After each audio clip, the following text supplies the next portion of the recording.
હવે શરૂઆત કરીશું રૂપિયા સાથે તો શરૂઆતી કારોબારમાં ડોલર સામે રૂપિયો 16 પૈસા જેટલો મજબૂત થઈને 85.77 પ્રતિ ડોલરની સામે 85.61 પ્રતિ ડોલર ઉપર ખુલ્યો છે અને ત્યારબાદ આપણે 85.67ના સ્તર જોઈ શકીએ છીએ.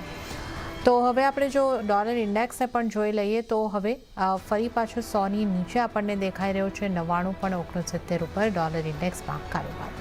ત્યારે જ વધુ ચર્ચા કરવા માટે આપણી સાથે જોડાયા છે ટ્રેડબુલ સિક્યુરિટીઝના ભાવિક પટેલ.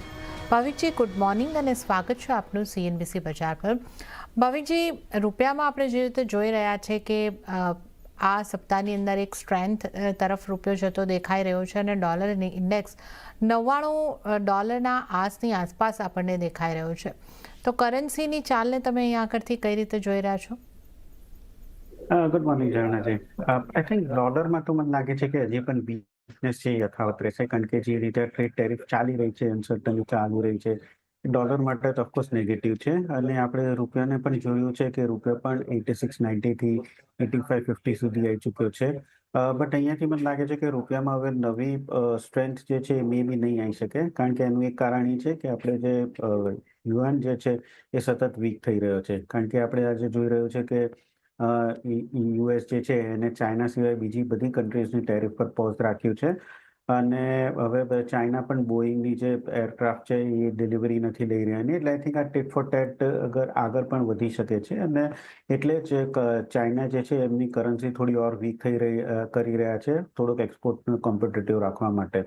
અને આપણી કરન્સી યુઝ્યુઅલી ચાઇનીઝ કરન્સી જોડે પણ ફોલો થાય છે, કારણ કે જે લોકોની વધારે વીક થાય તો આપણું એક્સપોર્ટ કોમ્પિટિટિવનેસ જે છે એ ઓછું થાય છે. એટલે મને લાગે છે કે અહીંયાથી થોડુંક મે બી અપસાઇડ રૂપિયામાં જોવા મળી શકે છે. હાલ હું એક્સપેક્ટ કરી રહ્યો છું કે ડોલર હવે 100ની નીચે સસ્ટેન કરી રહ્યો છે, તો 98 સુધી પણ આવી શકે છે.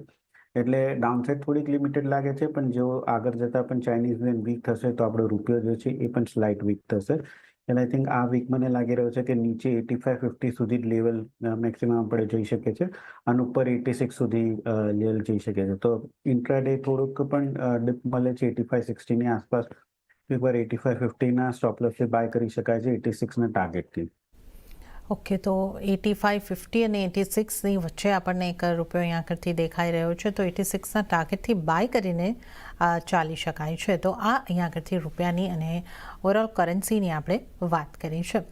હવે જો આપણે વાત કરી લઈએ સોનાની, તો સોનાના ભાવ જો આપણે જોઈ લઈએ તો MCX ઉપર 94,000ને પાર કિંમતો પહોંચતી દેખાય છે. 94,850ની આસપાસ કિંમતો આપણે જોઈ શકીએ છીએ. તો 1,300-1,400 રૂપિયાનો ઉછાળો આજે આપણે દિવસ દરમિયાન જોઈ રહ્યા છે. કોમેક્સ ઉપર પણ આપણે નવા લેવલ બનતા જોયા છે, અને અત્યારની જો વાત કરીએ તો $3,289 આસપાસ, એટલે લગભગ 2%ની આસપાસની મજબૂતી કોમેક્સ ઉપર સોનાની અંદર દેખાઈ રહી છે.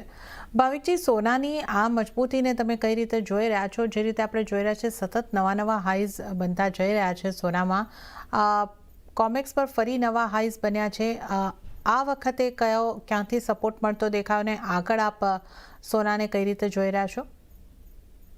આઈ થિંક એ ન્યૂઝ આવ્યા છે કે પ્રેસિડેન્ટ ટ્રમ્પે જે ક્રિટિકલ મિનરલ ઇમ્પોર્ટ છે એના ઉપર એક ઇન્વેસ્ટિગેશન ચાલુ કરી છે કે એના ઉપર ટેરિફ નાખવાનો, અને આ માર્કેટને થોડુંક શુક કર્યું છે. એટલે એના લીધે જ ગઈકાલે આપણે જોયું હતું કે કોમેક્સમાં ગોલ્ડ છે એ નવો ઓલ ટાઈમ હાઈ પર બન્યું છે, અને ઇનફેક્ટ હવે $300 ટચ કરવાનું $20 જ નજીક હતો.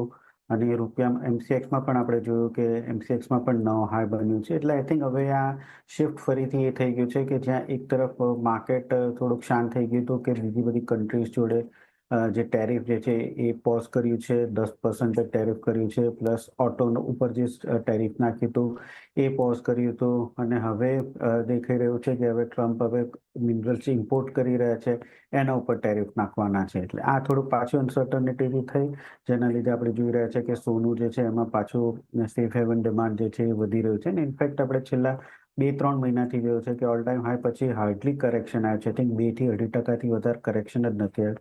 એટલે ડિસ્પાઇટ પ્રાઇસીસ ઓવરબોટ છે, પણ મને નથી લાગતું કે અહીંયાથી હજી પણ વીકનેસ જોવા મળે. આઈ થિંક ટ્રમ્પના રાજમાં એટલે અનસર્ટનિટીના લીધે મને લાગે છે કે સોનું જે છે અપસાઇડ જ જોવા મળી શકે છે. તો હજી પણ મને લાગે છે કે બાય જ કરવું જોઈએ. એટલે કે ઓવરનાઇટ પોઝિશન થોડી કેરી ના કરવી જોઈએ, કારણ કે રિટેલ સેલ્સના પણ ડેટા આવવાના છે, ફેડનું પણ સ્ટેટમેન્ટ આવવાનું છે, અને પ્રાઇસીસ ઓલરેડી ઘણી વધી ગઈ છે. એટલે ઇન્ટ્રાડે જ ખાલી ટ્રેડ કરવું જોઈએ. તો ઇન્ટ્રાડે અરાઉન્ડ 94,600ની આસપાસ એકવાર બાય કરી શકાય છે 95,000ના ટાર્ગેટે અને 94,400નો સ્ટોપ લોસ રાખી શકાય. બટ કેરી હમણાં કરવાની હું સલાહ નથી આપતો, બસ ઇન્ટ્રાડે જ બાય કરવાની સલાહ છે. ઓકે, તો સોનામાં અત્યારે માત્ર ઇન્ટ્રાડે જ બાય કરીને ચાલો 94,600 પરની આસપાસ બાય કરો. 95,000ના ટાર્ગેટ બની શકે છે. 94,400નો સ્ટોપ લોસ રાખવાનો રહેશે. તો આ સોનાની રણનીતિની વાત કરી. પણ હવે ચાંદીની વાત કરી લઈએ તો ચાંદીમાં પણ આપણને મજબૂતી સાથે જ કારોબાર થતા દેખાઈ રહ્યો છે. જો આપણે MCXના લેવલની વાત કરીએ તો 95,143ની આસપાસ આપણને MCX ઉપર ચાંદી જોવા મળી રહી છે. 0.40%ની મજબૂતી અને કોમેક્સ ઉપર પણ આપણે જોઈએ તો $32 ઉપર કારોબાર યથાવત છે. ભાવિકજી, ચાંદીને કઈ રીતે જુઓ છો અને અહીંયા તમારી સલાહ કઈ રીતની રહેશે?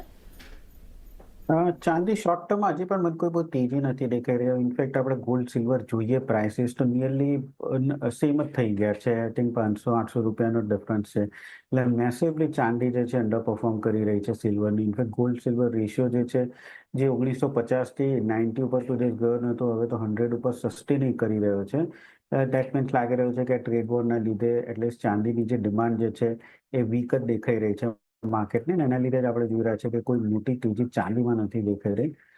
ઇન્ટ્રાડે ઇન્ટ્રાડે મને લાગે છે કે જો સોનામાં તેજી આવશે તો ચાંદીમાં પણ થોડી તેજી આવી શકે છે અને બાયની સ્ટ્રેટેજી રાખવી જોઈએ. બટ પોઝિશનલી હજી પણ મને લાગે છે કે ચાંદી કરતાં સોનું જે છે એ વધારે સ્ટ્રોંગ દેખાઈ રહ્યું છે, ડિસ્પાઇટ કે ઓવરબોટ ઝોનમાં છે. પણ ફંડામેન્ટલ જે છે સોનાના વધારે સ્ટ્રોંગ દેખાઈ રહ્યા છે. ચાંદીની વાત કરીએ તો આઈ થિંક ચાંદી પણ ઇન્ટ્રાડે તો બાયની જે રિકમેન્ડેશન આપીશ અરાઉન્ડ 94,900ની આસપાસ બાય કરી શકાય છે 95,500ના ટાર્ગેટથી અને 94,000નો સ્ટોપ લોસ રાખી શકાય છે. કે તો ચાંદીમાં પણ 95,500ના ટાર્ગેટ માટે ખરીદારી કરવાની સલાહ. હવે આપણે સોના ચાંદીની વાત કરી રહ્યા છે ત્યારે SGBને લઈને પણ વાત કરી લઈએ તો RBIએ 34 SGB સિરીઝને પ્રી મેચ્યોર રિડિમ્શનને મંજૂરી આપી દીધી છે. બ્રેક બાદ કોમોડિટી લાઈવમાં આપનું ફરી એક વખત સ્વાગત છે અને આજે આપણી સાથે કોમોડિટીઝ અંગે ચર્ચા કરવા માટે ભાવિક પટેલ જોડાયેલા છે. અને હવે આપણે મેટલ્સના કારોબારની જો વાત કરી લઈએ, મેટલ્સ ઉપર ટેરિફને લઈને ખાસી અસર દેખાઈ રહી છે અને સાથે સાથે ડોલર ઇન્ડેક્સની નરમાશની પણ અસર છે. પણ ભારતીય માર્કેટની જો આપણે વાત કરીએ MCX ઉપર કોમોડિટીઝની અંદર એક દબાણ સાથેનો જ કારોબાર જોવા મળી રહ્યો છે. કોપર, એલ્યુમિનિયમ, ઝિંક તમામમાં આપણે દબાણ જોઈ શકીએ છીએ. ભાવિકજી, મેટલ્સને તમે કઈ રીતે જોઈ રહ્યા છો અને આ જે તમામ સ્થિતિ પરિસ્થિતિ બનતી દેખાઈ રહી છે એમાં મેટલ્સમાંથી કઈ મેટલ ઉપર કઈ રીતની આપની સલાહ રહેશે? મેટલ્સમાં આપણે કોપરની વાત કરીએ તો જ્યારે 922 ચાલી રહ્યો હતો ત્યારે એવું હતું કે ટ્રમ્પ કોપર ઉપર ટેરિફ નાખી શકે છે. એટલે આપણે જોઈ રહ્યા હતા કે LMEમાંથી બધું જે કોપરનું હતું એ સ્ટોક કોમેક્સમાં જઈ રહ્યો હતો. કોમેક્સમાં બહુ મોટું પ્રીમિયમ હતું અને તેજી પછી આપણે જોઈ રહ્યા કે ટ્રમ્પે ટેરિફ નાખી બધી કન્ટ્રીઝ ઉપર અને ત્યાંથી આપણે જોઈ રહ્યા કે 920થી 800-790 સુધીની કોપરની એક વન વે ડાઉનસાઇડ રેલી જોવા મળી. પછી આપણે જોયું કે ટેરિફ અત્યારના પોઝ થયું છે, બટ ચાઇના જોડે હજી ટીટ ફોર ટેટ ચાલી રહ્યું છે. એટલે એમાં એટલીસ્ટ 50% આપણે જે લોસ હતું એ કવર થયું અને 850ની આસપાસ કોપર થયું. બટ હવે અહીંયાથી ઉપર જવાનો આપણને થોડુંક જે ફેક્ટર્સ જે છે એ દેખાઈ નથી રહ્યા. કારણ કે એક તો હજી પણ ચાઇના જોડે ટેરિફ જે છે કન્ટિન્યુ છે. સેકન્ડ આપણે જોઈએ તો ચાઇનાના GDPના જે આજના ડેટા આવ્યા છે એ ભલે ધાર્યા કરતાં સારા આવ્યા છે, બટ એ પ્રી ટેરિફના છે. હવે જે ડેટા આવવાના છે એ મુખ્ય છે કે ટેરિફ ઇમ્પ્લિમેન્ટ થયા પછી કેટલી ગ્રોથ થઈ રહી છે અને એક્સપેક્ટેશન છે કે કશુંક ને કશુંક થોડી ટેરિફ તો રહેવાની છે બધી કન્ટ્રીઝ જોડે. અત્યારના 10% તો બેઝલાઇન લાઈક છે. મને લાગે છે કે ઓવરસોલ્ડથી માર્કેટમાં આપણને એક રિબાઉન્ડ જરૂરથી જોવા મળ્યું છે. બટ અહીંયાથી અપસાઇડ જવા માટેની આઈ થિંક ફેક્ટર્સ દેખાઈ નથી રહ્યા એક્સેપ્ટ કે ડોલર જે વીક થઈ રહ્યો છે જેના લીધે એટલીસ્ટ ડાઉનસાઇડ સપોર્ટ મળી રહ્યો છે. મને લાગે છે કે આગળ જતાં આઈ થિંક વીકનેસ જે છે પાછી કન્ટિન્યુ રહી શકે છે. તો ખાસ કરીને કોપર છે 850 ઉપર જાય તો જ મને લાગે છે કે તેજી હવે જોવા મળી શકે છે. અધરવાઇઝ અહીંયાથી ફરીથી ડાઉનસાઇડ જોવા મળે છે. તો 833ની આસપાસ શોર્ટ કરી શકાય છે 824ના ટાર્ગેટથી અને 844નો સ્ટોપ લોસ રાખી શકાય છે. કોપરમાં મારે સેલની રિકમેન્ડેશન છે. ઓકે, તો સેલની સલાહ કોપરની અંદર ખાસ અહીં આગળથી બનતી દેખાઈ રહી છે. અને સાથે જ જો હવે આપણે ક્રૂડના કારોબાર પર નજર કરી રહીએ, ક્રૂડના કારોબારમાં ઉપલા સ્તરેથી સતત દબાણો તો આપણને જોવા મળી રહ્યું છે અને જો આપણે MCX ક્રૂડની આગળથી વાત કરી લઈએ એના સ્તરો પર જો નજર કરી લઈએ તો આજના દિવસમાં ત્યાં 1.25% જેવું દબાણ 5,200ની આસપાસના સ્તર પર કારોબાર જોઈ શકીએ છીએ. બ્રેન્ટ $65 નીચે, નાઇમેક્સમાં પણ $61 આસપાસ કારોબાર થતો દેખાઈ રહ્યો છે. ભાવિકજી, ક્રૂડમાં ઓવર સપ્લાયની સ્થિતિ આપણને બનતી હોય એવું લાગી રહ્યું છે, કારણ કે જે રીતે EIAનો રિપોર્ટ આવ્યો છે એની અંદર માંગ ઘટાડવામાં આવી છે. એક તરફ OPEC પ્લસ પ્રોડક્શન વધારી રહ્યું છે, ઇન્વેન્ટરીના આંકડા જોઈએ યુએસની તો એ વધીને આવી રહી છે. તો આ જે દબાણ બનતું દેખાઈ રહ્યું છે એ આ ઓવર સપ્લાયને કારણે છે કે આપ કઈ રીતે જોઈ રહ્યા છો? યસ, ઓબ્વિયસલી ઓવર સપ્લાય અને ડિમાન્ડ બેવનું છે. જેમ પહેલા તમે કીધું કે OPEC પ્લસે પણ આ વખતે ડિમાન્ડ જે છે ફોરકાસ્ટ ઓછી કરી છે, અને ગઈકાલે IEA જે છે એ લોકોએ પણ ડિમાન્ડ 2025 થી 26 જે છે એ ઓછી કરી છે. ખાસ કરીને ટેરિફના લીધે ડિમાન્ડ વીક રહેશે, અને OPEC પ્લસથી મેમાં જે સપ્લાય વધારવાનો છે એના લીધે પ્રાઇસીસ જે છે લો લઈ રહી છે. આપણે ઓવરસોલ્ડથી જોયું કે 5,000ની નીચે MCXમાં જતું રહ્યું હતું, એનાથી 5,300 સુધી આવ્યું, કારણ કે એક ઓવરસોલ્ડમાં ટેકનિકલ બાઉન્સ બેક જોવા મળ્યો. જે બધી ટેરિફ હતી એના ઉપર પોઝ કર્યું એટલે સ્લાઇટ પોઝિટિવ મુવમેન્ટ આવી. બટ હવે આગળ જતાં મને નથી લાગી રહ્યો કે કોઈ પોઝિટિવ દેખાઈ રહે છે. અત્યારના ઈરાનને યુએસની વાત ચાલી રહી છે. જો મે બી ફ્રૂટફુલ થશે તો પાછું ઈરાનનું સપ્લાય પણ વધશે. ઓલરેડી OPEC પ્લસનું સપ્લાય વધી જ રહ્યું છે, અને જે ડિમાન્ડ જે છે એ મને લાગે છે વીક જ રહેવાની છે.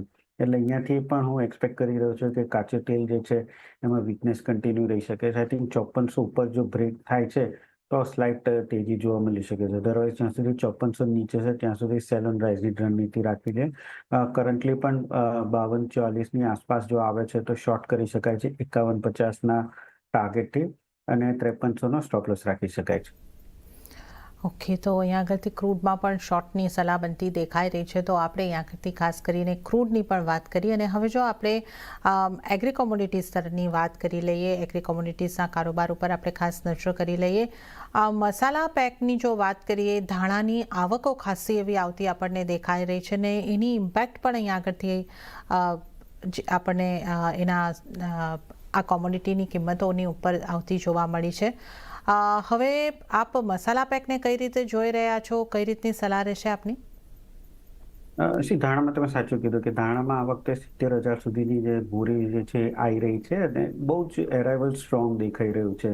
એટલે એના લીધે આપણે પ્રાઇસ જોઈ રહ્યા છે કે વધી નથી રહી, અને મને લાગે છે કે 7,500 સુધી પણ આપણને લેવલ જોવા મળી શકે છે, જે જાન્યુઆરી અને ડિસેમ્બરમાં આ વર્ષમાં જોવા મળ્યું હતું.